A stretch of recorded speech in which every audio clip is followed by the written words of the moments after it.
There's only one topic in the NBA right now, and that's the news from New Orleans that Anthony Davis wants to be traded.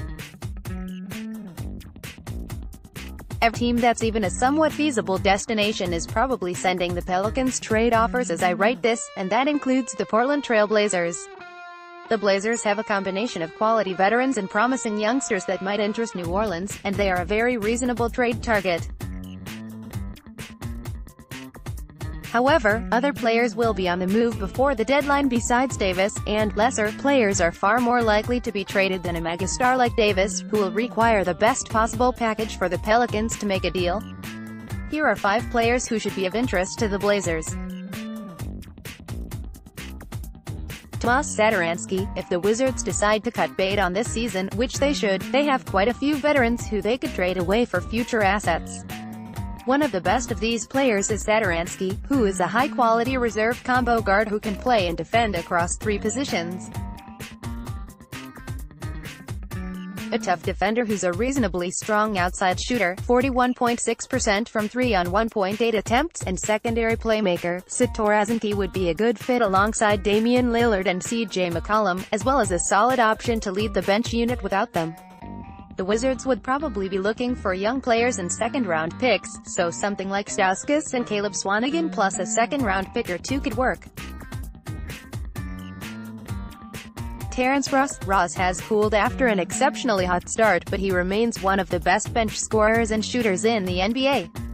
The perpetually struggling Orlando Magic remain at the edge of the Eastern Conference playoff race but don't seem to be making a run anytime soon, and Ross is an expiring deal who's likely to sign with a better team this summer. The Blazers could really use Ross' scoring punch and three-point shooting off their bench, or even start him at small forward for a real boost in firepower. Sending Mo Harkless back to Orlando along with a couple second-round picks or a combination of the Blazers' young prospects might be enough to get the job done. Taurean Prince is young, and has shown flashes of being quite good in his brief NBA career, but there have been rumors that the Hawks are looking to move on from him in year 3. Prince is a solid three-point shooter who can also create a little bit and has the size to defend multiple positions, so if the Blazers could get him for cheap, 1 or 2 of their young players and a couple second-round picks, they absolutely should.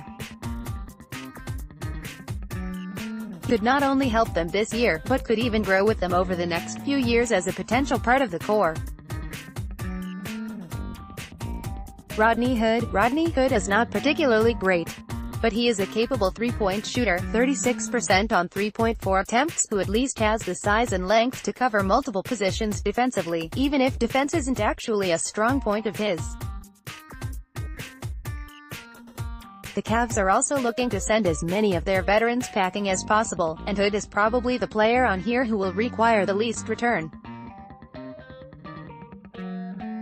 For Caleb Swanigan and a future second-round pick, Hood would be a nice pickup, even if he's not a game-changer at all. He's probably the most available of these players, and also the easiest to acquire. Garrett Temple. Like Satoransky, Temple is a competent, versatile veteran who can play across several positions on both ends of the court. He's not a great ball handler or playmaker, but is capable of it in a pinch, and is a solid three-point shooter, 35.2% on 4.3 attempts, when left open. Temple's real value comes on the defensive end, where his ability to defend both smaller guards and wings would be a boon for a Blazers team that's been middling on that end this season. He's also one of the most well-respected and best-liked players in the NBA today. The Blazers don't necessarily need help in that regard, but there's always room on an NBA roster for a Garrett Temple. All of these players but Prince would be available as free agents this summer. While Satoransky and Ross might command decent salaries, Temple and Hood could be had relatively cheap due to age and lack of flashiness. Temple, and post-hype fatigue. Hood. If the Blazers don't make a move in the next week, perhaps July will open up new opportunities.